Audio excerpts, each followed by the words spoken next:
Hi friends, I want to speak to you about Noahideism and at the same time respond to many out there who misrepresent what I teach regarding the Noahide laws as an excuse not to publicly debate me on the issue. Now, why do they feel the need to misrepresent what I teach? Well, because the truth is that there are not many who remain within the Noahide camp after listening to what I have to say, mainly because, for possibly the first time in their life, when I explain it, it actually makes sense to them. And this is what drives many other rabbis nuts, seeing what took them years to cultivate destroyed in one lecture. Now, like I said many times, I am not against the notion of the 7 laws, and yes, I understand that the concept is part of Judaism, nor have I ever denied that as many Noahide rabbis or teachers claim. No, friends, what I am vehemently against is what is known as Noahideism. And I think that the best way I can describe it is by the new trend of taking pride in your disability. I heard Dennis Prager mention once of a society for the deaf that actually used to belittle deaf individuals who chose to receive a cochlear ear implant so that they can hear again, saying that they were traitors to the deaf community. In other words, the trend nowadays is to make a war against anything society or common sense claims to be better. Whether it's giving all kids who participate a trophy, not just the winners, or in our case to say that there is no such thing as being better in our walk with God. In other words, saying that remaining a Gentile and living only by 7 laws is just as special and just as validated by the Almighty as actually keeping His only set of instructions that appear in Torah. Now, I know that many in the Noahide camp who are new perhaps haven't seen how the Noahide teacher Chaim Chlorophim states that if you converted to Judaism, or if you were able to convert to Judaism, you were actually mistreated and misled by your rabbi without even knowing it, because if he really cared about you, he would have left you a Gentile. Or how the Noahide teacher Ger Gravy and his students now have begun to teach their followers that there is actually no such thing as conversion, and that Gentiles have no choice but to embrace what they are and what they will always be. Even if they thought they converted, they're still Gentiles. Or what virtually all rabbis have begun to do since Chabad implemented it, which is encouraging people who are already convinced of Torah and want to convert to consider Noahidism as a viable alternative to full conversion. Now, all these concepts have really arisen from Kabbalistic-inspired Hasidic thought, which I don't have to tell you is what drives Noahidism today. And what could also be called Jewish religious leftism. Ideas that there is no such thing as better, but just different.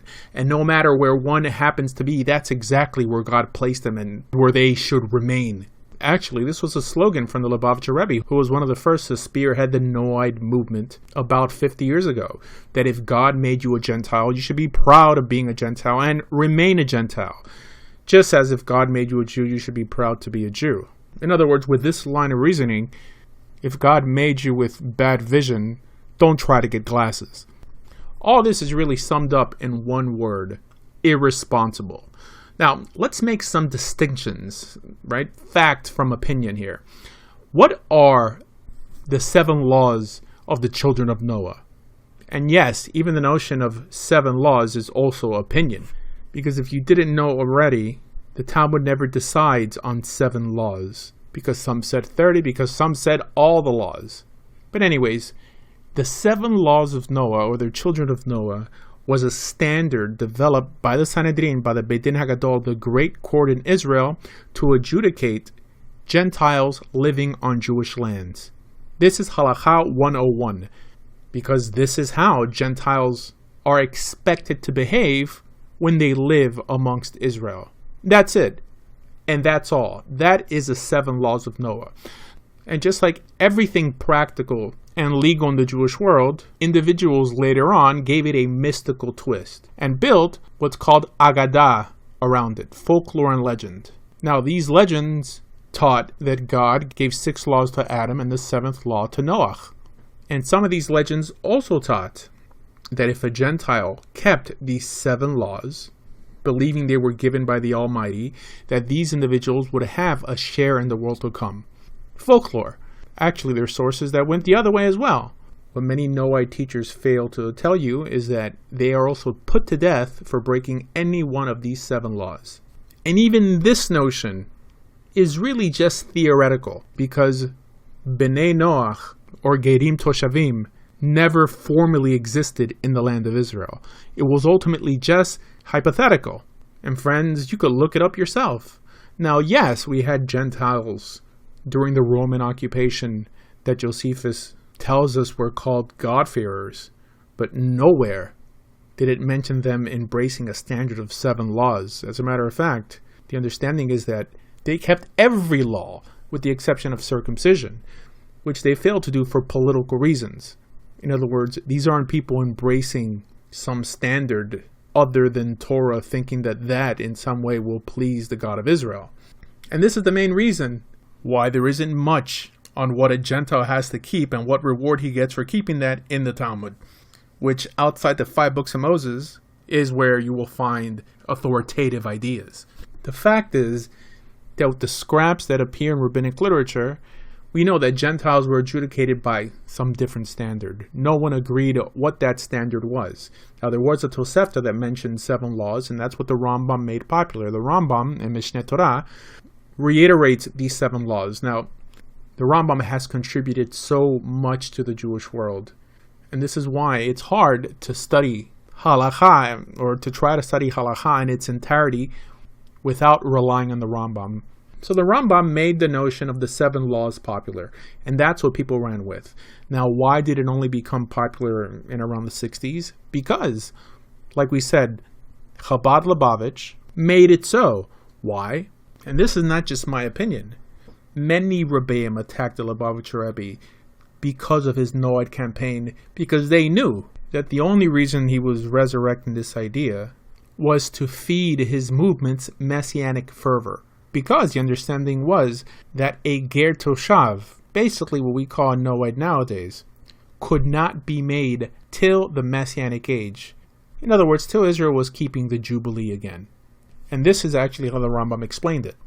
No, friends, it took a lot of dissecting of the Rambam and reinterpreting what he said to give birth to the Noahide of today, that many Noahide teachers erroneously teach have always existed. So, to recap, all these concepts, believing that God gave 6 laws to Adam and the 7th law to Noah, is midrash, is opinion, which also includes the notion that God considers anyone righteous by only keeping 7 laws. This, again, is only opinion. In other words, this is all agadah, midrash, folklore and legend, clear to anyone who knows what appears in Torah as not present, even though many of them make the claim that, of course, the 7 laws or the standard of the 7 laws appear in Torah. Now, Agadah does play a role in Judaism, but really for the Jew, not the Gentile. What do I mean? Because in Judaism, rabbis understand that these statements and legends assist in understanding practical portions of halakha, but one was never required to accept every or any Agadah as absolutely true. Now, why doesn't this apply to Noahides? Well, because when your whole religious existence is built upon midrash and agadah, folklore and legend, tales, you really don't have much of a choice but to accept every story as binding and obligatory, because, honestly, who would ever want to embrace a faith that was optional to believe? I mean, don't just take my word for it. Ask your rabbi. Does he believe every midrash? And if not, why are you required to? And how about the midrashim that contradict the midrashim that are used as the tenets of the Noahide movement? Like the midrash that teaches that God destroyed or abolished the 7 laws. Actually, this appears twice in the Talmud. Or the other midrash brought down by Rabbi Asher, unequivocally stating that Gentiles, righteous or not, do not get a share in the world to come. Or the other midrash brought down by Rabbi Yeshua ben Levi in Breita that states that he went to the world to come, he went to Gan Eden, and they asked him, were there any Gentiles there? He said no, because as he states, they only get rewarded for their actions in the present world. Although they're wicked, still go to Gehenna. I mean, these are important questions to ask, because the first response you'll hear when you start questioning a midrash is that now you're questioning the oral law. And this really shows the level of scholarship amongst these Noahide teachers to ever assume that Jews ever felt some obligation to believe every midrash, and worse, hand it over to someone who doesn't know any better, who already wants to convert to Judaism as a viable alternative to Torah, and lead them to believe that the path is as secure as the Torah path. Because yes, everything metaphysical a Noahide is made to believe or taught is Agadah, i.e. not in Torah, but just an idea developed by man. Now, you're probably thinking, aren't halachot also just ideas or laws developed by men? But yes, the difference is that the Torah sanctions the court to create such legal rulings. But what it doesn't sanction is for someone to create new metaphysical ideas on what pleases God, and worse, the sanctioning of a new standard. Because as you know, the Torah never mentions a set of 7 laws, and for sure it doesn't say that someone could be considered righteous by God by just keeping 7 laws.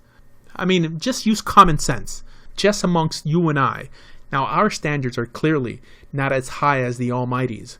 Would you ever consider someone righteous on this planet by only keeping 7 laws? And don't Christians and Muslims keep more than 7 laws? No, friends, that's why you already know that the Torah only endorses one standard for righteousness, only one, and anyone who states anything different is adding to the Torah. I mean, I'm sure you've heard counter-missionaries jump over Gentiles for twisting Scripture.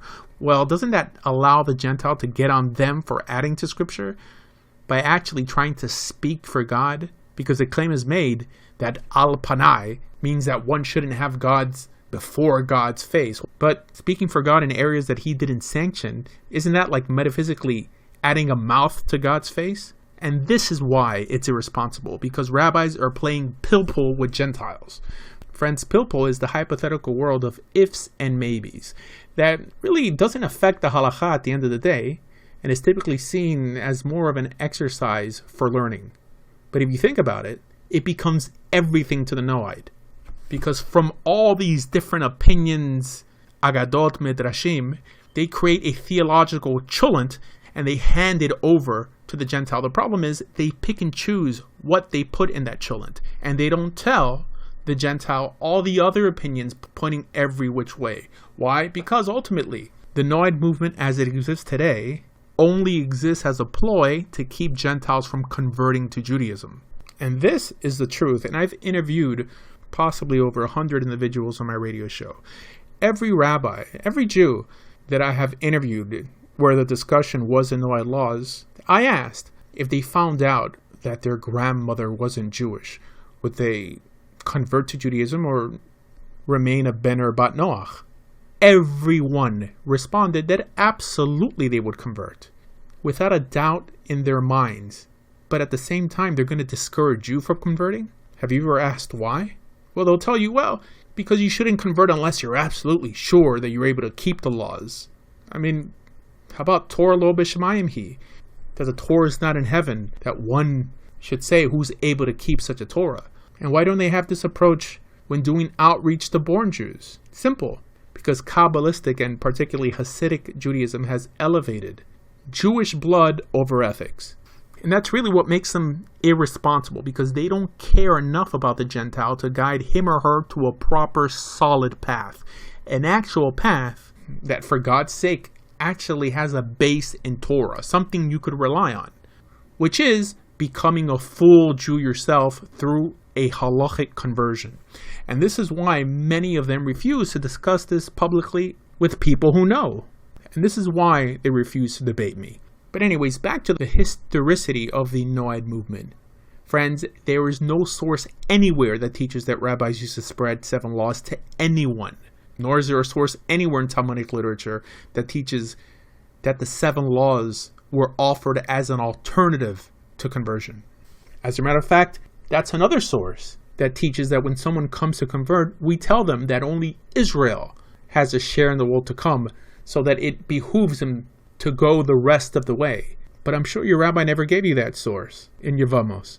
And the notion that there existed Noahide communities all through Jewish history is nonsense. And if you know different, please share the source. Actually, Jewish history teaches that Jews used to proselytize to full Torah Judaism, till the Emperor Hadrian made it illegal to do so.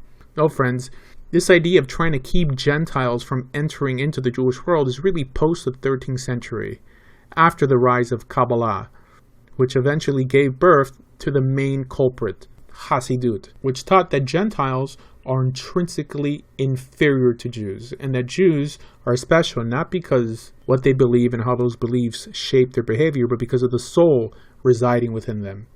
Which is why the bulk, I would say about 99% of what you learn as a Noahide, is Kabbalah and from Kabbalistic rabbis and not from the Torah. But friends, let's really cut to the chase. Look, the only reason you wanted to embrace the Noahide movement in the first place was, again, because someone told you that God considered you righteous by only keeping 7 laws, and that you would get a share in the world to come by doing so as well. And I think we just proved that these are not concrete ideas, and really only stem from Midrash. And if that's okay with you, then good luck, continue being a Ben or Bat Noach. As for me, I rather encourage people to stick with Torah. In other words, one of the few things we know for sure is that God only gave one standard, and that if anyone claims to worship the God of Israel, he or she must keep that standard, i.e., keeping that standard is the only way to be considered righteous by God, at least according to his book. So if you're a true searcher, a true seeker of truth, put these midrashim aside and be responsible, not just for yourself, but for your family. Because I see it every day. Well-intentioned individuals who want to convert, who get redirected to this Noahide movement, end up dropping the whole system. Because it's irrational. There's no infrastructure. Where are you going to pray? Who are your kids going to marry? What applies to you? What doesn't apply to you? Someone could say, oh, well, we'll just create it. And this is what many of these Noahide rabbis have done. They've written their own Noahide prayer book. Friends, you can't do that. You just can't invent something just because you've created the need by contributing to the conversion crisis. In other words, the only reason we have a Noahide movement today is because conversions have become virtually impossible in 98% of the world. Not to mention that in places where you can't convert, they make it take years. So they started asking the question, what do we do with these individuals who are in some way sitting on the fence, on either waiting for a conversion that according to Jewish law should take days, but nowadays takes years? Or what do we do with people who live in places where we've outlawed the performance of conversions? Oh, we'll just call them Noahides, and we'll build a whole industry around it and make money off the Gentile. That's it. That's what they've done. Friends, you're probably also thinking, what if I can't convert? Well, then you can convert, but that has nothing to do with keeping Torah and worshiping the God of Israel properly. I mean, does Torah even mention what we call conversion nowadays? Now, what you should do is stop calling yourself a Noahide and start calling yourself a person in transition or a Jew in transition. You are converting to Judaism, no matter how long that conversion may take. But yes, you are entering and identifying with the Torah covenant. And what you shouldn't do is let any rabbi online get you off that path. I mean, just think about it. If the job was really to discourage people from converting to Judaism, why in the world did the mixed multitude in the Hebrews accept Torah Mount Sinai? I mean, just imagine if there were Noahide rabbis back then. They would have been telling them, of course you don't have to accept this Torah. Just live by 7 laws and you'll be righteous in God's sight. But it's funny that the Torah paints a different narrative. That God himself in Parashat Ra'ed tells Israel to choose life, that by choosing Torah they'd be choosing life. And by neglecting Torah, they'd be choosing a life of death and cursing. Think about it. Chazal and the Talmud even make the statement that Gentiles suffer for delaying their conversion to Judaism. And yet there are other statements that teach that the whole world is going to convert to Judaism. But yes, friends, this is also Agadah. Why don't they teach you these Agadot? Well, because they've taught you not to question and accept every Agadah they put before you, knowing that if you found out that there were other Agadot that taught differently, you'd be enticed to follow them. Friends, follow Torah. And Agadot are not Torah. Because this is another false claim made by many of these Noahide teachers, that Agadot are what's known as Torah Sheba'al Peh, the oral law. Nonsense. Torah Sheba'al Peh has to deal with law, not folklore and legend. So friends, if you're looking for a more intense, for a more serious relationship with the God of Israel, consider becoming a full Torah Jew. And that's it, and that's all. For more information about everything Jewish, please visit TorahJudaism.com. Thank you.